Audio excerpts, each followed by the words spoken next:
The man of compassion has to lie. 2nd August 1985 in Rajneesh Mandir. Question 1. Beloved Osho, you said that you lie out of compassion, and we, your sannyasins, can understand what you are saying. But can the outside world ever understand? Won't it create more misunderstanding about you, about Rajneeshism, about your sannyasins? Please comment. Compassion knows no conditions. It can do anything, it knows no right and no wrong. Compassion can lie to help you. In fact, in your sleep you can only understand lies, you cannot understand the truth. Many things are involved. First, the experience of enlightenment, awakening, illumination, happens when there is no mind present. Enlightenment is a no-mind experience. Words are not there. Language is not there. In fact, you are not there either. It is such a silence, so profound and infinite. It cannot be expressed without lying. The moment the truth is said, it is no longer true. Just the process of saying it makes it a lie. 2. Bring the wordless experience into words is to change the very quality of the experience. So in fact, anything that is great, if it has been experienced at any time, by any individual out of sheer necessity, that person has to use lies to speak of it. But the lie of the awakened one is far more true than the truth of the sleeping one. 2. Chapter 1. The man of compassion has to lie. I am reminded of a small anecdote. A man went to a nearby big city. His children had asked, "Bring us this, bring us that," and he had promised that he would. But by the time he had returned home, his house was on fire. There was a great crowd around, and they were all concerned about the children who were inside. The crowd told him, "We have been shouting, the house is on fire, and there is still time till you can get out." But they are enjoying the whole scene, they are not aware of the danger. Now you are here. Somehow bring them out. He had forgotten to bring the toys, the trains, the cars and the dolls that the children had asked him to bring.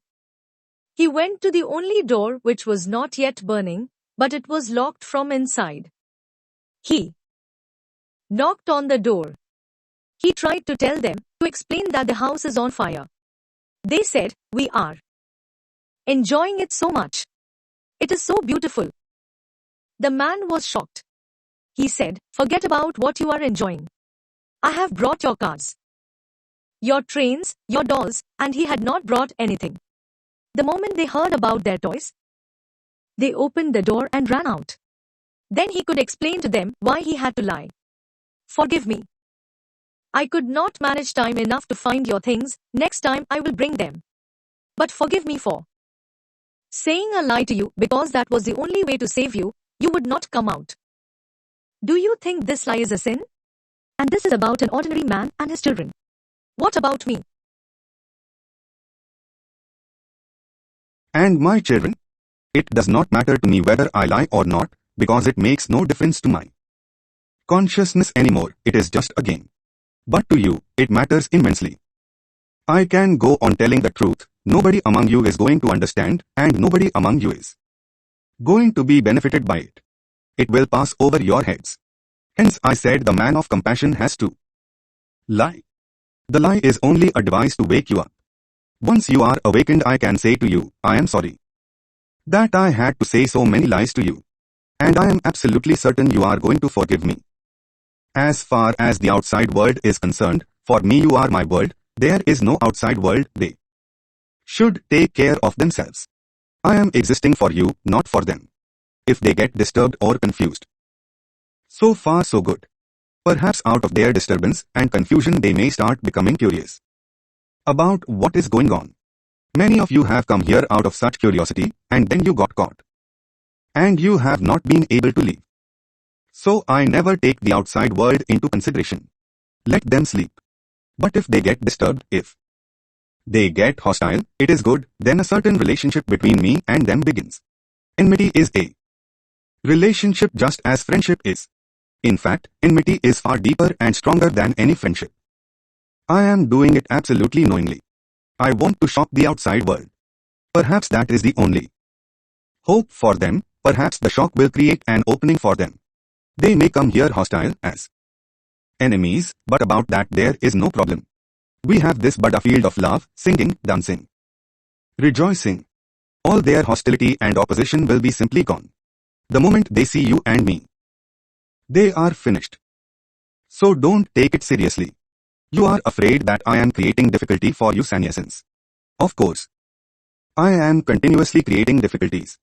What else can I do? You go on falling asleep again and again. I have to create difficulties because only in difficulties can you remain awake. Once you learn the beauty, the ecstasy of being awake, then certainly there will be no need to give you shocks unnecessarily. So, don't be worried about that. If you go into the outside world, people will be hostile to you, but you have to be compassionate to them. Let hostility and compassion stand facing each other. It is one of the fundamental laws of life that compassion